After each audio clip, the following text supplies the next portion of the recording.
think. I noticed that. I'm so sorry. Boo. Okay, so welcome. Happy Friday. Happy Friday, yay. So, I read the Sexual Intelligence book by Dr. Marty Klein. It's called Sexual Intelligence by Dr. Marty Klein. He has a bunch of stuff on YouTube, too. Funny guy.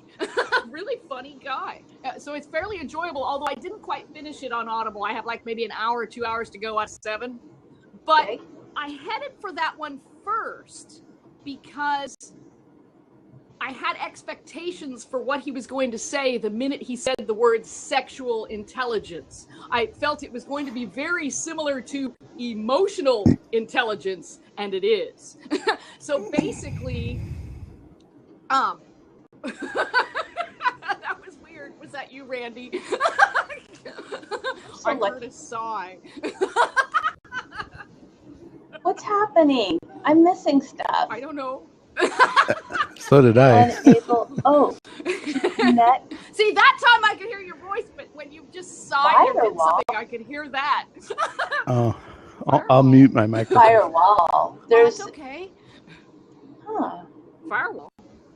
Yeah. Ah. Do you have a firewall screwing yours up? I don't know. Unable to connect due to, and then it's all, I can't see because Randy's beautiful picture is over like 3 of the words. And then, sure, your connection is unblocked by firewall. You know, I am not a techie, so yeah. Okay, so I'm sorry. Let's continue. All this technical nonsense is boring. Okay. Yeah, maybe you could pause and make Angela a co-host. And I apologize to anyone that comes in. I can't see anybody. Okay, so will you please, I'm sorry, if we could back up just a little bit. Can you tell me this author's name again? Why don't we try this?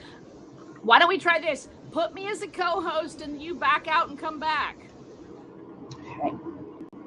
All right. Can you see even to that? Maybe we just need to start over. Well, no, this happened last week. This happened last week as well. If I open it in another. The whole time not. Yep.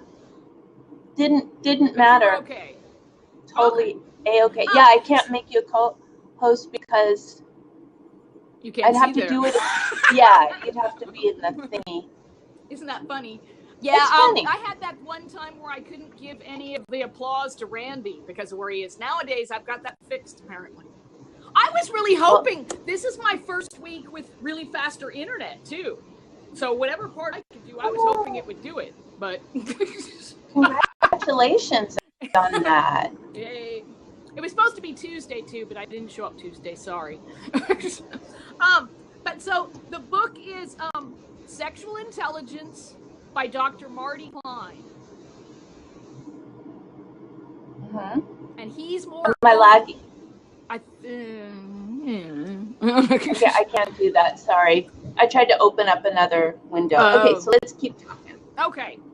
So, Sexual Intelligence by Dr. Marty Klein. Okay, got it. And, yeah, he's really funny. He's coming more from a therapist, psychological perspective. And he's got a PhD in his marriage and family counseling and all that. And he's written something like 7 books. But as I said, the minute I saw sexual intelligence, I kind of figured it was going to be very similar to emotional intelligence. So his premise of why we maybe don't have the sex that we want in our lives is, number 1, what would they tell you in conscious parenting? We're not present. So you think, Go ahead, so we think. Sorry, I'm trying to pull up Lab again. Forgive me. That's okay. I'm not being present. Bing, bing, bing, bing, bing. But so the number 1 reason is we're not present.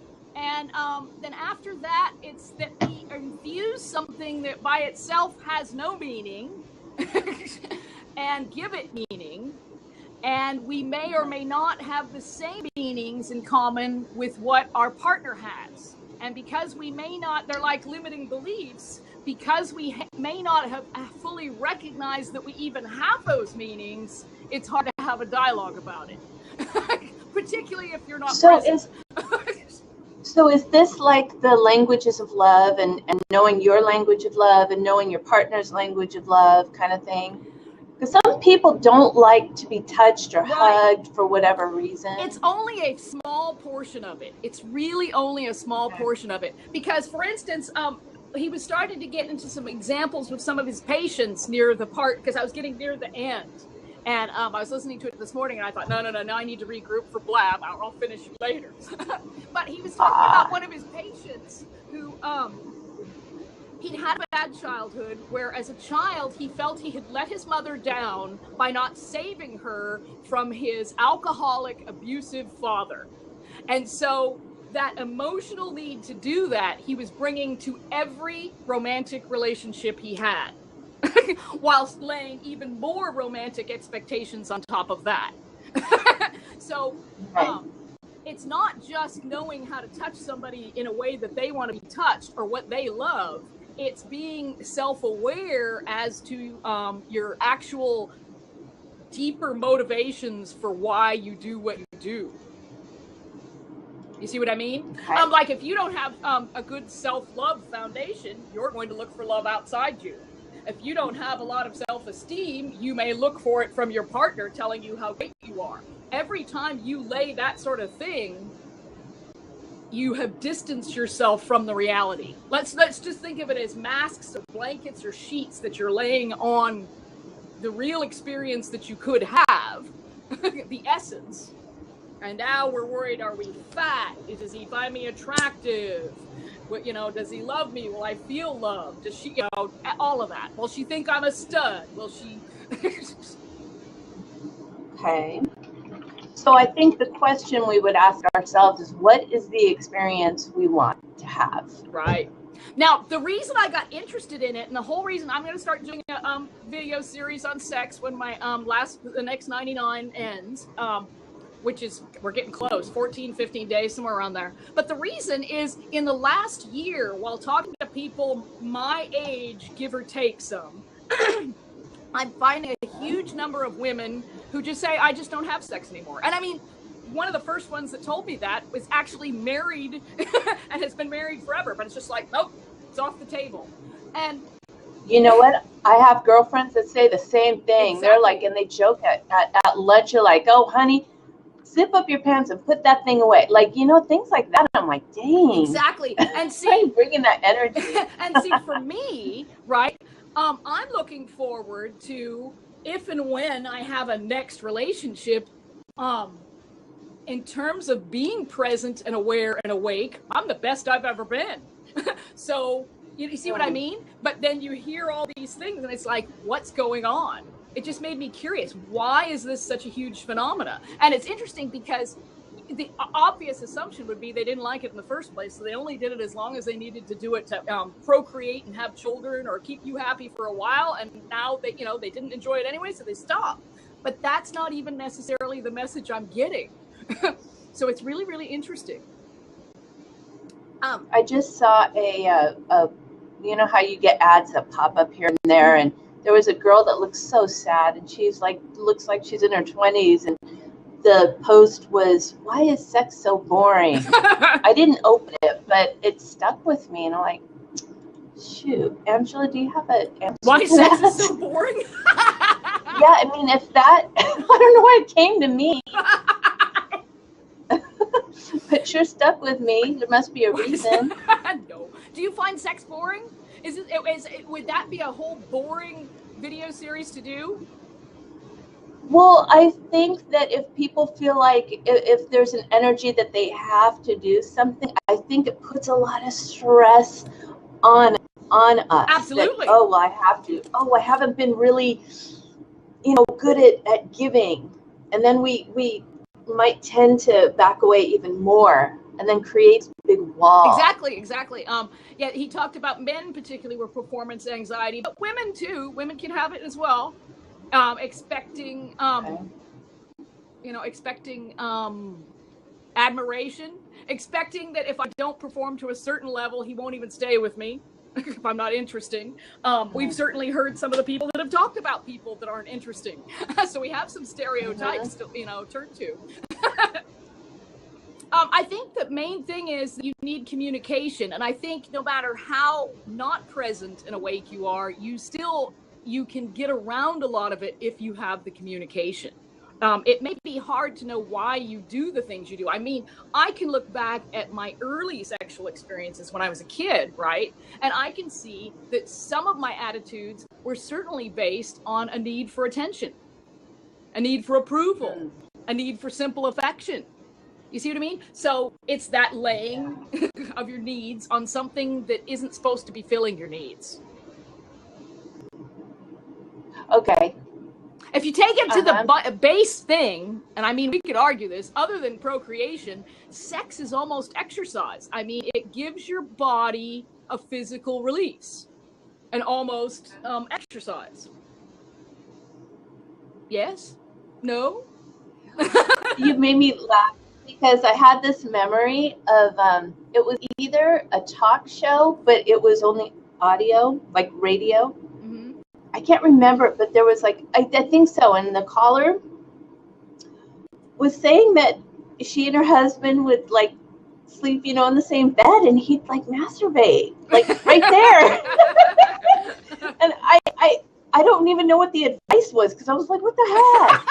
But see, at the same time, that came up in the book. And no communication. But people, yeah, there is no communication. But if they had communicated about it, there's nothing necessarily wrong with it. She could have joined in. That's probably what he said. Yeah, I've talked to people who definitely have said, talking about their own sex life, because oddly, it's not that hard to get people to do it. You just gotta say sex. Yeah, but remember, in the 70s, my mom even told me this. You did not talk about this stuff, not even with your girlfriends. It was taboo. Well, right? If you have problems at home. So we're coming from that old programming, society program. Right. Yeah, it wasn't just sex in my household, but it was definitely us against the world, and we keep the family problems to ourselves. We don't take them out of here. Nobody knows our business. I'm watching Mad Men, right? I haven't watched Mad Men before, and as you know, I recently had a friend die, and that friend was using my Netflix for a year where I wasn't even using my Netflix. So when I took my day off, I was watching Netflix, one of those binge things, basically. And I'd been watching Mad Men anyway, so I was watching Mad Men. But think about this. I think the date in Mad Men that it happens is somewhere around 1965. The daughter in the story is caught masturbating. Now, technically, she's not at her own house. She's at a friend's house, right? It's a sleepover. But the friend has fallen asleep, and the man from U.N.C.L.E. is on, and it's Ilya Kuryakin, who ended up being Ducky in NCIS, right? And so the girl starts masturbating, and the mother comes in. And they make this huge stink, and send her to a psychiatrist. That's a little bit much. And that brings me to something. I noticed that sometimes when I binge watch stuff, I get really into those episodes, and like that probably would have triggered me. And I would have made up all this drama inside myself. I have to remember it's just a show. And pick them better. It was interesting because I actually had the exact opposite reaction in Mad Men. When they sent her to the psychiatrist, the girl is prettier than me, certainly, but she's blonde. She looks a little bit like I did as a kid, and she wears the exact clothing. So when the therapist is saying, I'm really, really proud of you, I'm thinking, thanks. You know what I mean? Inside, the inner child is going, I like this. So pick your binge shows differently. Pick them so that they will help you. No. My binge shows, binge shows, I just get into the story. I have to, like, even in movies, I always take a moment of getting back to being present. The same, the movie is out there. I'm not in the movie. I'm not a part of the movie. But sometimes, like, I'll cry, like freaking Titanic, like that movie. I'm always crying, but I have to just tell myself, it's a movie. It's out there, and Yeah, and what happened in real life has happened. It's done. It's over. It's history. But it's that emotional thing. But there's also the other emotion of good chemicals that get released in us when we watch shows or movies. Absolutely. Think about this, because you've talked Sexual before. movies. You've talked before about having sadness in there and being easy to cry. And I can totally relate to that. And that was one of the things I did on my day off, right? After I realized I'm not making it to Elsie's music blab, right? I thought I was going to be able to stop crying, and I'm still crying, and it's coming pretty good, right? So I'm going to look miserable. I'm going to start crying mid-blab. I can't show up. Once I know that, and I've got Randy coming, I thought, I have basically, my therapist, when I went to New Zealand the second time, said, go cry it all out on your boyfriend. And so I went there, and the relationship went, so I came back with even more to cry about, right? And so I've gotten past a lot of it. I've cried some of it, but some of it was still in there, right? So I let it loose. Pick your moment where you're going to cry anyway, and do the Pema Chodron thing. It's actually an exercise I have in my book. Feel the pain, feel the sadness. If you want to treat it like taking LSD or something and have a safety outside or a safe word or something where you can have somebody come rescue you from yourself, but don't resist. Feel it. It'll feel awful, but the lessons that you learn and where you'll be afterward can be quite remarkable. But sometimes we may be crying about one thing as we're covering up something else. So we may be crying there's this. Exactly. That's why you have to go feel it. You see what I mean? If your Titanic or the movie triggers it, now just go let yourself cry it out. And if you need to, take note of things. Just try to remember the things that pop through your head. Try to remember the things that you notice that come to your attention. You will find the reasons for why you're really sad. I can't find it though. Yesterday I saw this girl wasn't happy in her marriage, and she went off and had an affair with this guy, and it really bothered me, and I kept forwarding because they were all lovey-dovey, and I'm not one of those people that judge, if you're not happy. There's so many Europeans that cheat on their wives. I mean, it's just, I've had those friends and I never judge them. So I'm like, I don't know where this is coming from. And I'm like, stop forwarding it. Be with it. But I still can't figure out what's triggering, and it's in my heart. And I'm like, I wonder, because I know it's a show. It's a show from like 25 years ago. And just, what is this feeling, and why is it bothering me, and why do I feel it in my heart? And I just told it, I know you're a program. I release you. Thank you for checking in. I love you. I love you. I love you. But I'm still curious, like, what is that program? So I can't find it. I'm just curious. Right. Have you done all the things about where it is? Have you done the color? Yeah, it's in my heart. And so it's in the heart, and is it green? No, I don't know what color it is. Either way, if it's in your heart, so do work to unblock the heart chakra. Come around the other direction. I was talking to a friend at my work yesterday. I didn't get anything done for them too much, sorry, but I get a little bit work done to my book, and I talked a lot about my book with this friend. And so she was talking about yoga, and she'd had different difficulties as a child and relationships and so forth, and knows a little bit about things and knew a little bit about chakras. But she said recently she was taking a yoga class, and she's doing great. She's doing fine. She's doing all the poses. And she says all of a sudden she steps into a pose, and it was an immediate nauseousness. She says, I thought I was just going to vomit on the spot. It was literally stepping into that pose. And so I asked her, my God, what was the pose? Right? And it was camel, which is heart chakra. And so I said, it's camel's heart chakra. And she says, yeah. And she realized instantly that yes, she still has stuff that she needs to emotionally deal with because of yoga. So I still think you can come the other way around. If you can't figure out why your I've never heart thought about blocked, that. Just try to unblock your heart chakra. And if you're having and you can use yoga. You could use yoga. You could. To me, because it's physical, yoga or stretching or something along those lines is going to be my immediate go-to for trying to clear a chakra. I'm probably going to have one of those chakra incenses burning in the background. Okay, so since we're talking about these blocks and we're talking about the sexual stuff and love, let's say, because I know women who say when their husbands try to get all touchy on them, the women are like, get away from me. I know that woman. What kind of yeah, right? So what kind of block, what would you say to that person? What I would think, right? And particularly with the group that I'm looking at, right?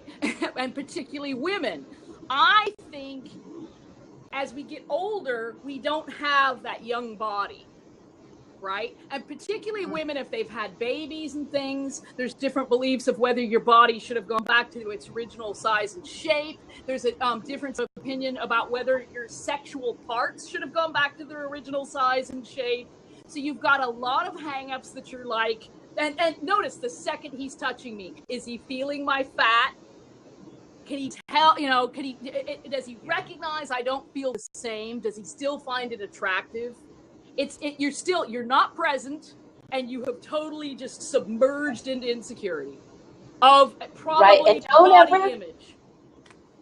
Don't ever tell your mate things about yourself, by the way. I keep catching myself. Don't say, well, I worry about my stomach around you, because then you're giving them that opportunity to put attention and actually see it. They don't see what we see. Exactly. I have to keep telling myself that too, because I think that, Angela, I think, oh my God, is he seeing, oh God, I hope he doesn't notice my stomach, like I still have baby fat there, and stuff. Did Tom tell you that? No. I actually had a partner tell me that. Don't tell me you're unattractive. Really?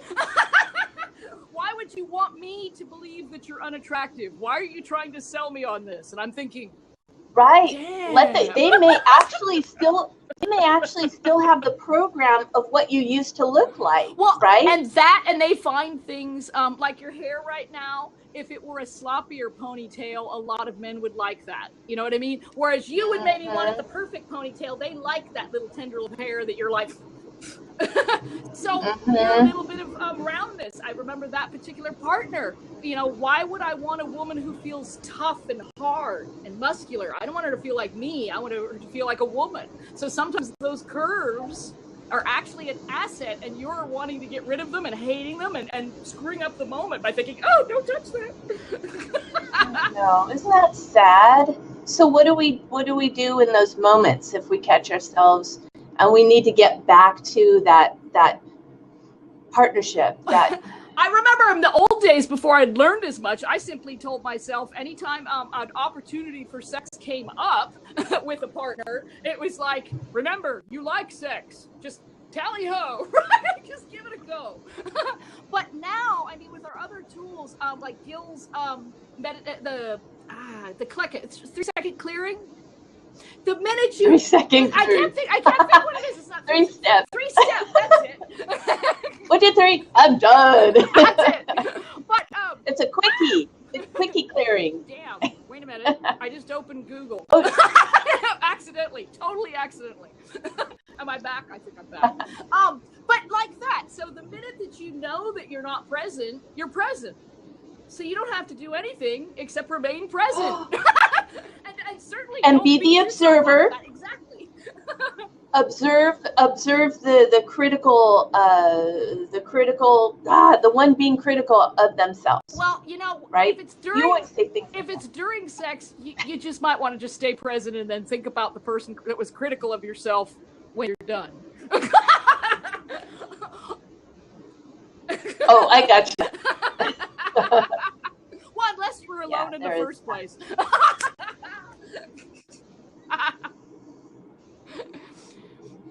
So he just started masturbating. Okay, what else did you? Right. I thought about a really interesting thing, because after I announced that I was going to do those sex videos and why on one of my videos, I did get contacted from a friend who told me.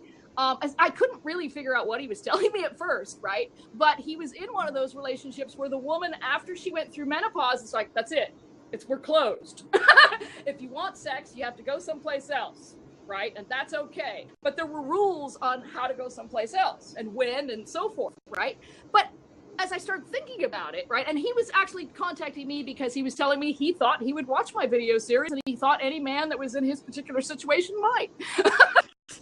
But what struck me, I don't know what the reasoning is. I did ask, one of the things I learned from reading the book is if you have that situation where as you're getting older, you suddenly no sex, check about medications. Was she taking any medications that are really dampening her sexual desire? Menopause, although we think it's a common belief that it'll do that, no. It's very individual. And it's not a given thing that will happen. But with a lot of medications, it is. But what I realized is they don't have good enough communications to really understand why she's taken the position she's taken. She's just taken it. But by taking that position, you've taken a man who wouldn't have cheated on you and you're saying, cheat on me. Go. You know what I mean? And if that's something he's taken pride in and has been part of his loving you, that's a very unloving thing to do, really. You know what I mean? It's a rejection. And on a level further than I had even thought. Kind of. That's a really sad emotion. It is, but at the same time, if you realize that, I'm sure she's not thinking of it that way. So maybe we could have a conversation, a non-heated, both of us present. What do you think? What's going on here? Well, but then there's other things people can do if they're not wanting to be sexual. I mean, I think as long as you keep, if someone needs that physical touch, which is one of the 5 languages of love, if they're a physical touch kind of person, that you could at least still have that. That was one of the things that Klein says, is that we emphasize actual intercourse, that sex does not have to be intercourse, and that in certain times it's only our belief that sex is intercourse that even makes us do it, because you have the risk of pregnancy, you have the risk of disease. So there are times where we push for intercourse where it's not even a logical thing to do, where we're not ready to actually create, and we simply want touch. So absolutely. I tend to think, though, in those instances where one partner or the other shuts it off, they're not real open to a lot of cuddling, I don't think, either. I could be wrong, but that's always how it sounds like when you hear the people talk. On both sides, the ones that got shut down and the ones that are the shutters. Shutters. You know what I mean. Yeah. I know that I save hugs for really special occasions myself. It's like I've had girls like kiss me on the mouth, and I'm just like, whoa, that's a little, but I respect that that's normal for them. I don't really dig it too much. So I'm kind of a sheltered kind of person when it comes to that. I don't know if that has much to do with what you just said, but I don't know, maybe I'm afraid, maybe I'm not trusting. I don't know if it comes from that. I feel invaded. I'll feel invaded. But I love hugs. I love hugs. Jeffrey Allen, what you need to do is make a permission rose. You don't. There's that rose again. What I would think from what he says is that you don't feel secure in your energy boundaries, and that permission rose lets you set clear boundaries. This is me, that's you. And as long as you have that set, then people can physically come closer to you, and you'll still feel safe. So yeah, I think it's lesson 4, might be 5. But yeah, really good. I did it before last week's lab. I was going to do it today, but I will now set one of those and set the boundary of how large I want my aura to be. I have become a completely different person than I used to be. My God, I'm talking auras, but yes.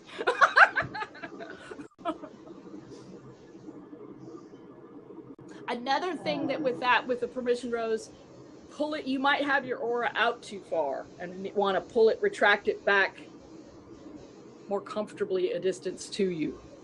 So yeah, you'll read it in there.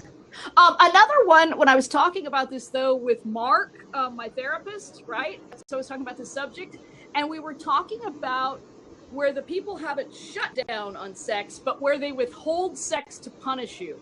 And it seemed to me when I was younger, it was only women that did that, and I never really approved because, really? Is that a good idea? And is it present or loving or kind? But you have men doing it now.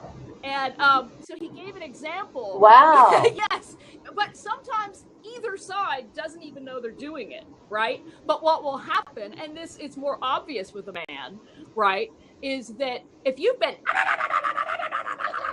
all day, right, and then you're like, okay, bud, come on, hop on. Is he going to want to? If you've been beat all day, they don't want to get in that cage. Okay, what's makeup sex all about? Is there like chemicals that get released with that? Like some people just love that. That's weird. They love to fight and then come together and, well, no pun intended. It's the drama. It's the drama. They don't really feel alive unless they're another one that caught my attention this morning, and I had no idea. Viagra. You have young men who don't even need Viagra taking Viagra. Serious? Serious. Just to get a deeper, what? Well, the interesting thing is, I've heard that from somebody who's more in the drug culture about a few years back, and they were actually trying to get a high off it. But what Marty Klein was saying is you're now getting young people who will take it just to be sure, in case I get, get some tonight, just to make sure I have an erection, no harm, no foul. To build confidence. Wow. He thinks it's bad that you should build confidence when you're that age by just naturally performing, which most people do. Why do they need the confidence at all? Where does that come from? Is that an old program? Exactly. If you don't get the erection and yet you still touch each other in a loving manner that is intimate, didn't you have sex? And see, that comes in there too, because we all have our own standards whether it was even sex or not. Did he do this? Did he do then that? Then you have the type that I don't even know what they're trying to access, but I found this one fascinating. A friend of mine, he was very open with me. He said when he has sex with his wife, he likes to really make it last, and they'll drink wine like in the middle of it, and not like separate. They just make it last. And I was like, okay, maybe it's not intimate, but there's this other, I don't know, they're taking it to a different level. I think it is intimate, maybe, if they're making it last and they're drinking wine in the middle. That was one of the things Klein says too, that you think in your early days, you have some misconceptions about what that was like. Number one, you think it was a lot more spontaneous than it was, right? It wasn't as spontaneous as you're remembering. Somebody was thinking about it a lot to make it happen probably every time you had it. It may not have been you, it may have been your partner, but to make everything happen in a way that you were able to actually complete and have sex, it was more pre-thought than you thought. I lost my chain of thought on the other one. Lang Lang. Lang Lang for memory? Lang Lang. No. We don't have Lang Lang is supposed to be a nice essential oil to diffuse for romance, I think. Oh, that was the other misconception, was that you would last as long as you did. That when you were younger, you lasted 2 hours, and that you'll be able to somehow magically do that again. And it's, you probably weren't that long, and no. Maybe not. If you're doing what they're doing and it's your intent, maybe you will. But if you don't, if suddenly, the minute he pours the wine, he comes and it's over, or you perceive that it's over because of that, you have to just let it go.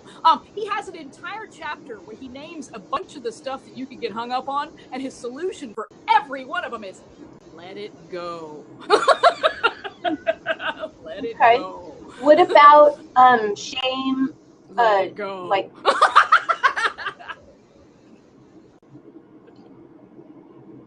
don't know that, well, you could let that go, just get present, right? Again, right. Just get present. Right. Anytime we feel anything that doesn't feel good, get present. And also remember, if I do from the Abraham Hicks model, that if you don't feel good, you're not in agreement with your let's say better self. You're not looking out for your own interests. You're not in agreement with your better self. And so to me, that's a stop the second I don't feel good. It's like, oh. But the thing is, I also know, like the grieving of the friend, I really had a friend die. He really did die, and I really did feel sad. And to deny that and not feel the emotion is to trap it inside you. Right. Absolutely, yes. And I think Gil has even said, yes, right. you have to allow yourself that grief. Is that one of the, that's one of our natural states, though, right? I mean, the real kind. Right. It's like fear to protect us. Mm-hmm. I can't remember the other ones. Love. I haven't actually really read anything on that, I don't think, too much. But it's just, remember, too, in the Abraham Hicks model, I mean, when you feel something bad, you are actively wanting its opposite. So you are actively creating in your vortex or in possibilities or in your in the realm of possibility, the opposite. So what you will have what they call contrast in these bad times in order to rekindle, because you're not going to be born with all the things that you're going to want in your entire life.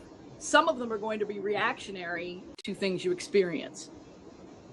And some of them, I believe, not everyone believes this, but I believe we get born into things. It's in our DNA. So if an ancestor of ours had a traumatic event happen, it's in our DNA.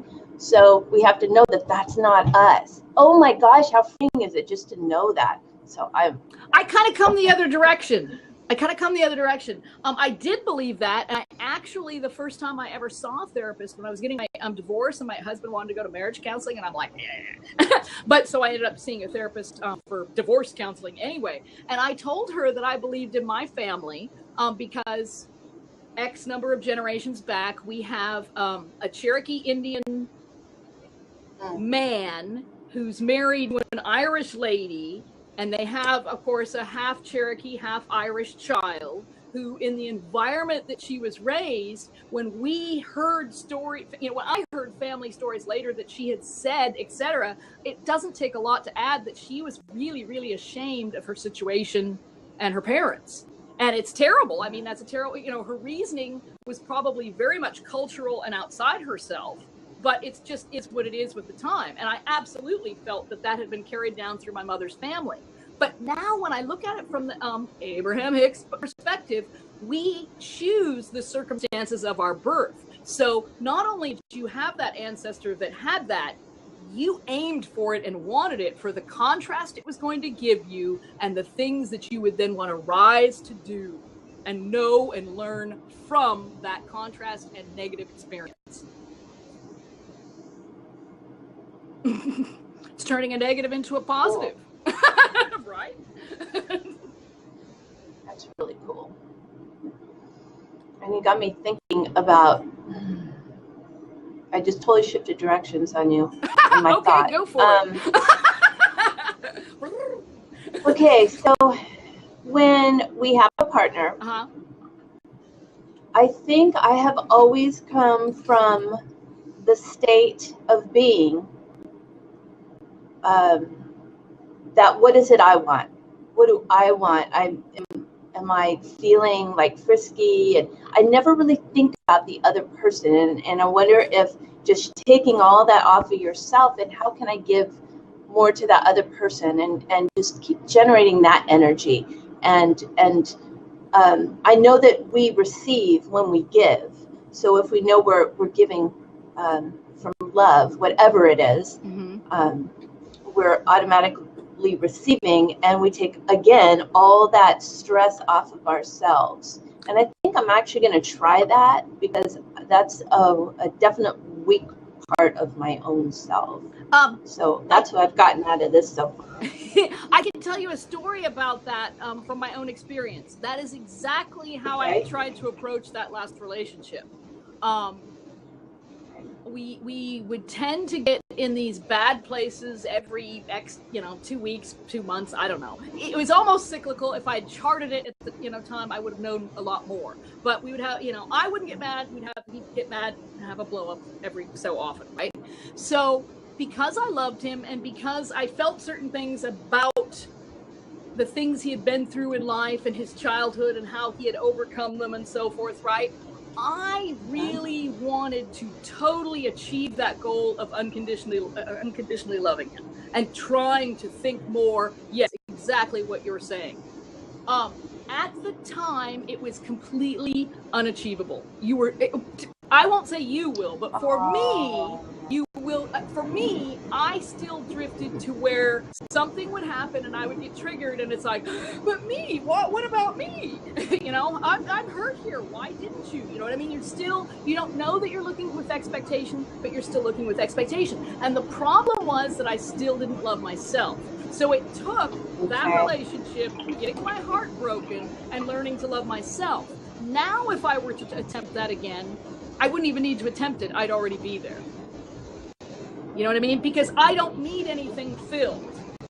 So I'm just going to be, what do you need? Because I'm good. Yeah. So that's the thing. Yes, but also really aim for that goal of loving yourself and being confident that you do. Very much. And I mean, really, if you take that, not loving yourself and not being present, and you take sex, money, pets, whatever you want, and that's what's in your way. Love yourself more, be present more. That's all, folks. Really.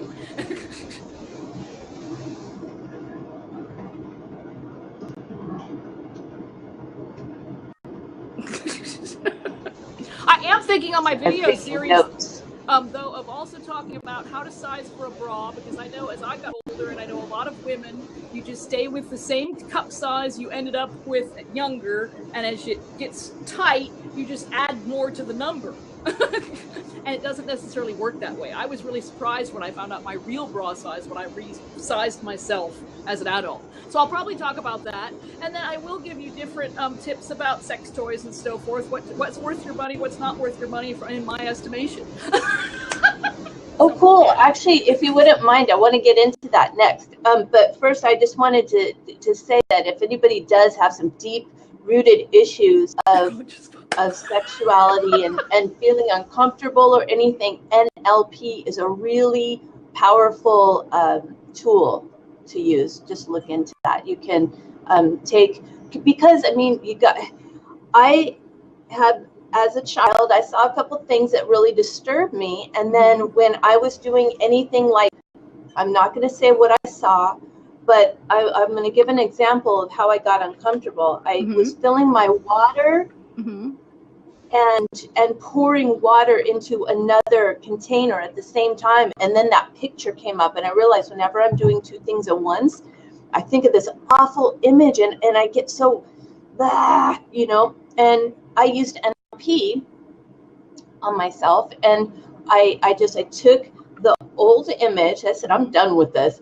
And I turned it black and white, and then I made it all staticky, and I thought of whatever it was. I don't even remember what I replaced it with, but it was something really bright and beautiful. And I went, fa-doom. And now every time I do two things at once, it doesn't come back. Very cool. Very nice. Powerful. Very nice.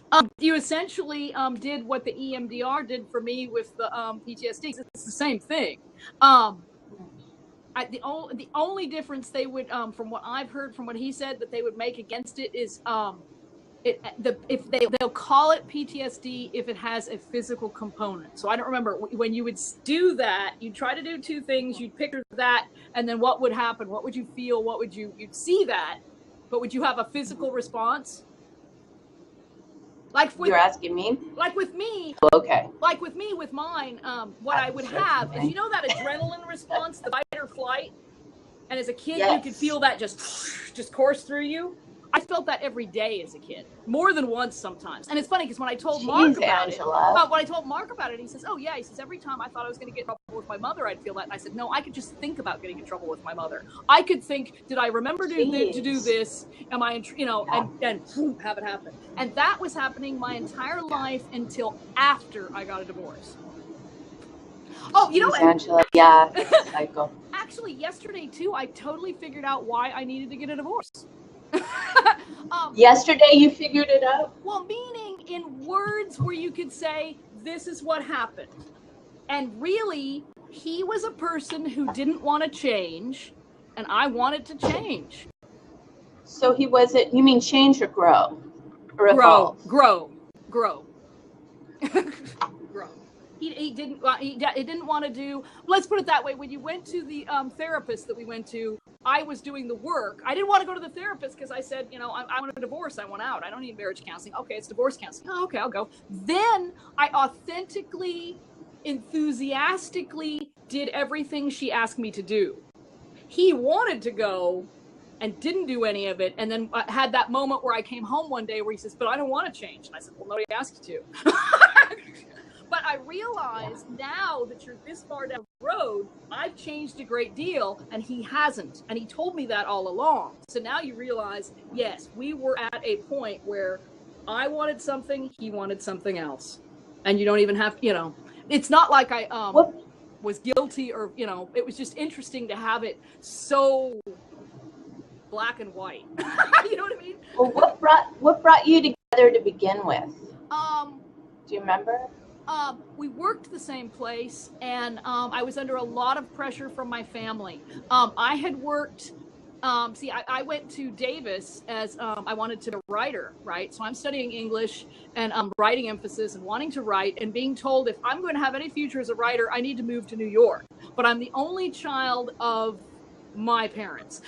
So I know I'm not moving to New York, right? I have already carved out a very small world that is going to be mine.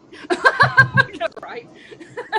So I had been working after that at a bookstore because what else are you going to do? And my dad pushed me to get a real job where I would make real money. So I ended up working as a secretary at Mare Island before it went down, right? Richard was in the Navy at Mare Island. And unlike my other artist, flaky, whatever boyfriends, he's in the Navy. My dad was in the Navy. They somewhat approve. You know what I mean? It's you're somewhere between. It's what you think you have to do, and you're trying to get that approval that you haven't gotten. And then you're married in it. And it's like, wait a minute, but I'm kind of a weird hippie chick that liked those artists. And this guy. Do you feel like you married your dad? That pattern? I married kind of a combo of the two. Because he wasn't that much like my dad. He definitely married his dad. We found that out in therapy. Wow. Because, see, I always say what happened was we were two very frightened kids that didn't know what to do now that we're adults. And we just went, ah! And just, But the difference is because I wanted to grow and change, by the end, I had already some and I was more capable. You know what I mean? I was starting to not look to him for masculine things to get done, but doing them myself. Okay. So, that's the part where we found out I was his dad. Because I guess he'd be the same way. Yeah. We won't tell the dad story about the dad, but yeah. Would I have done it? In my less conscious days, absolutely. In my less conscious days. That could go, that would take a whole other path.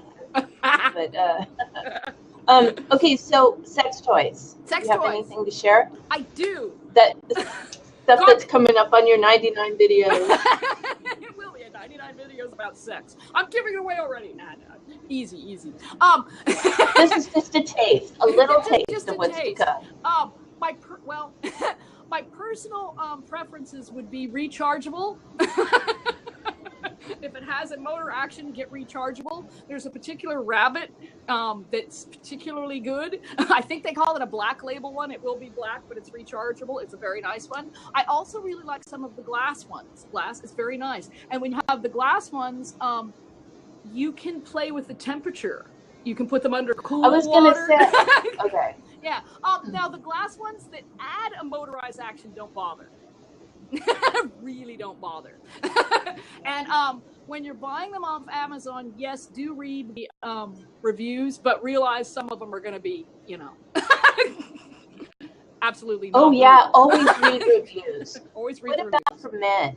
Have you been studying what's... That's very interesting. They have this thing that my old boyfriend used to call a fleshlight. I don't know what they really call it, but it's like a flashlight, and they can put it around their penis, and it's like pretending it's a fake vagina. And I think it's actually built kind of like a flashlight because it has things in common with one where it probably is also battery action where you can heat it up.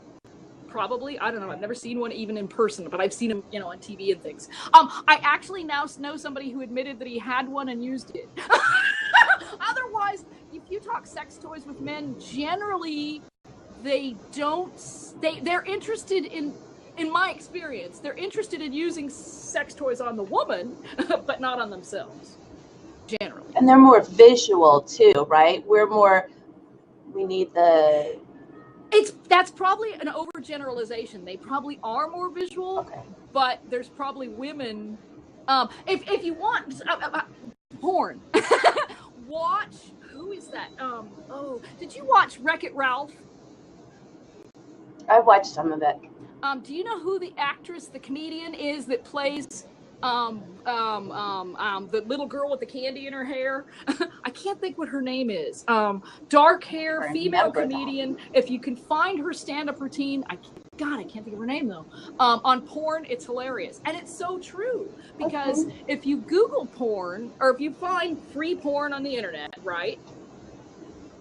You will be surprised the things you will need to put in your search to get anything you would want to bother to watch. That's right. The whole routine was about what her search words are and how she realized that she would not want to have any of her search words actually happen to her. But yet they had to be the search words she had to use to see the porn that she wanted to see. And I'll spot you one. Gangbang was in there. No. But to see what she wanted to see. Wow. Yeah. If you can find that, I will put. I'm going to put it in the description on the YouTube of this blab. I will put a link so everybody can see it. And I have to say, this is going to be a really good tool for anyone that has any sexual hangups. Freaking laugh about it. Look up at the stars at night. Look at the moon, and go, oh my gosh. I'm floating in space right now. I'm going to be able to tell you, I think, in a minute. Can't take it too seriously. No, yeah, you. And then I have. You absolutely laugh. Physical stuff's funny. Do like Angela. Absolutely. Do like Angela's laugh. And then I have one more topic I wanted to bring up that I'm curious if you know about. Sarah Silverman. And I don't remember what they're called. Oh, okay. Sarah Silverman. And I know Silverman, yeah. And I know the routine is in one. It was on HBO where she was in a small venue and she talks about her porn search words. And I mean, it's still comedy, so it's hilarious, but it's interesting. And you really, sex is a thing. It's almost like exercise in terms of goodness for your body, but you lay so much emotional baggage and needs and all sorts of stuff on it. Take care of those separately, and then you might feel differently about sex. Exactly, or we'll avoid it because it's like, if we hear some of these words, it's like, oh, I'm just going to avoid it. And then it's always going to be that shadow. So I want to see this so that I can just laugh at these words that used to make me uncomfortable. That's it. I say it like it's already happened, you notice. Absolutely. I do that all the time. Any Facebook quiz you take it as the person you want to be, not the person that you keep beating yourself up that you think you are. Yeah. Always come for your best self. And as a matter of fact, I can tell you one that I wrote in the heart chakra chapter. Occasionally I make rules. Not often. But occasionally I make rules. And this is my rule number 3 for you NCIS gives people. My rules. Never compete, even mentally, even simply mentally, for something you don't actually want. We do it all the time. As you start fighting for this thing, actually think, do I want this to happen? Like the thing with Daryl. Oh, I'm a little too fat. I'm sorry. I really need to lose weight. Do you really want your romantic partner to think of you as fat and needing to lose weight? Shut up. Don't think it. Don't compete for that medal. If they're even connecting with you, you're already in something really nice. So what was the other thing you say? Fetishes. Okay, there's this one that is really interesting to me that I've never actually explored. There is a name for them. Uh-oh. But it's people that are sexually attracted to human-sized, like stuffed animals, like people in the uniforms. Furries. Furries. Okay, that's what I thought. Okay, furries. What is okay? I don't know, but I think I could go there. Okay. No, I actually have looked into that.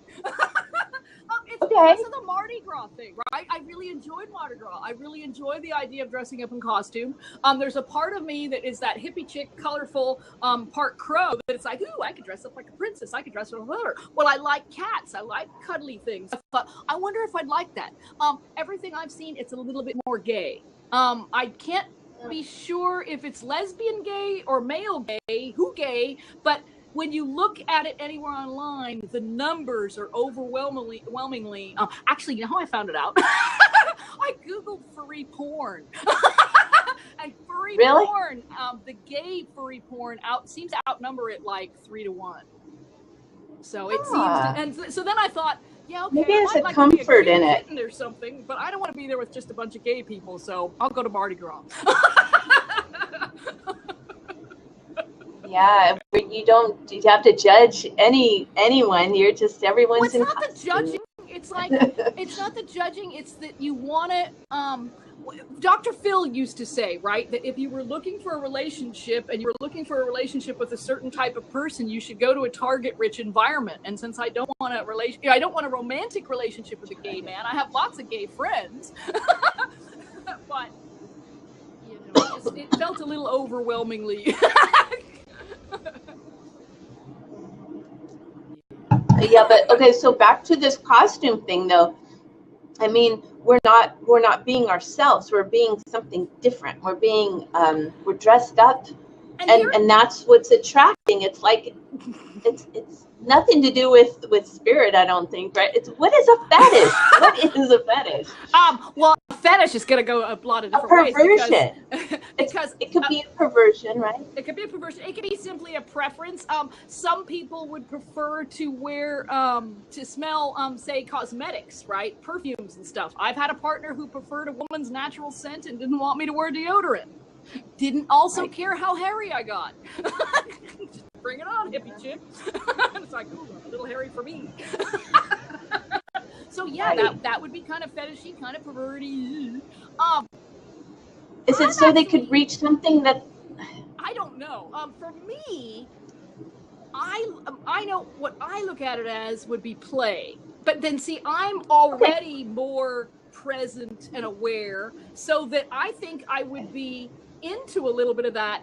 But it's more, it's like going and playing laser tag. You know that you're not really somebody who fights with a laser tag. It's watching the Titanic and knowing that you're sitting in the audience and you're not Leo dying in the water. Right, you know what I mean? So I think you can mutually do anything like that, from laser tag to what's the paintball to whatever, to role playing, dressing up like a furry, whatever. Okay. It's simply a way to play with each other. It's when you start taking it too seriously and to replace something you're missing, now you're going to get in trouble. Just play a game. Okay. Have fun. Okay. That's also cool. I like it. And you want to find someone who wants. What's that? Oh, games, also, right. You know, where you roll dice and it says strip or strip poker, whatever. Play some of those. Those were the only sex I had in my marriage. That's cool. Yeah. And it also makes me think of like when we try to create a mood. It's the same thing. Like that's another form of play, I think, like lighting candles, diffusing some lang lang. Right. That kind of thing. I love, my personal thing is I love cute lingerie. It's not sexy, just cute. I like that whole cute thing. So I guess that's role play, huh? It is actually kind of. Wigs. I'll give you one you probably haven't thought of before. Wigs. Ooh, I've never tried that. I'm going to try that. I just love wigs anyway. There was a show, I don't know if it's still on, but it was on Showtime, I think. It was definitely one of the paid channels, and it was called Gigolos or something like that. It was all male escorts that actually, right? And speaking of fetishes, right? The one guy got a customer who had not briefed him well enough in the beginning, but her fetish was the Sleeping Beauty fetish. So when he enters the room, she is laying there like she is dead. And he's trying to are you there? Are you okay? And it isn't until he starts doing something sexual, I think he started kissing her, that now she comes alive. And then what? Well, then they go out on a date? Well, no, then they just had sex because she'd hired him to come there and they show whatever amount they'll show on Showtime. But the notion of that, and I actually think that's probably a pretty common one for women. But, and I mean, she hadn't told him, so at first it was like, is there something wrong with her? Are you okay? And she's holding character the whole time. I think that one comes from really wanting to have sex but feeling that it's dirty, and if I play coy or asleep or not active and then he does it, now he's inspired me into it. It's not me, I'm this good little girl, but he's made me be inflamed and impassioned. And I'm alive. All this sounds really good. I have to tell you, Angela, this has really inspired me. I especially the princess thing. I think that's really sweet. You know, if you just find someone that likes to play the same way as you. Thank you, Joe Vitale. Exactly. He wrote that in one of his books, and that just called to me. I'm like, that's all it is. Find someone who wants to play the same way you do. But I don't actually want to get into this, but I don't want to get too heavy into this. But what about dark fantasies? I'm not going to mention any because I don't want to put that program in us, but some people like dark fantasies. I saw it in a movie once, and it really bothered me. I'll tell you what. One time I was the opposite of one time I was cat sitting for somebody, and I was trying to find one of their missing cats, and I found fur handcuffs attached to their bed. Oh, attached. Right back. Like, oh, God, that's almost like walking in on them. and meanwhile, I mean, they're on vacation. Oh, they forgot their handcuffs. They left the handcuffs on the bed. But I think, I don't know, because I do have friends who are, sometimes I think that attraction to the dark, it's like my ex-husband saying, I don't want to change. You know what I mean? It's taking some of the things that have hurt you and maybe lifting them up and giving them too much importance in a different way. But that, I don't know. I don't think I'm that dark. So I don't know. I think my view of that is they're in their own, they're exercising some shadow in themselves. Right. Yeah, I would say probably therapy if it's a problem for them. It's a problem. I mean, once again, if they find somebody, I mean, if a masochist finds a sadist and they're happy, who are we to say? That's a great point. You remember the Go-Go's? Uh-huh. Remember the Go-Go's? Mm-hmm. Jane Whelan apparently is into that, and she talked about it later, and I thought, wow, she's so right. Yeah, and she's totally cool. So yeah, okay. Which was she? Did she say? Which one? Oh, that's right. I think she likes to whip. And she may have even done a reality show where she was I don't know what you call it. Yeah. Well, okay, so I'll need to find Jane Whelan to stick in there too. Yes. I don't know. Cool. That made me think of something else, and laughing at Jamie made me lose it again. Well, you are more than welcome to share. We're at 10:06. We're going over, we but did it. we did it. Hey, but We have plenty of time. We proved that my video series could be good, huh?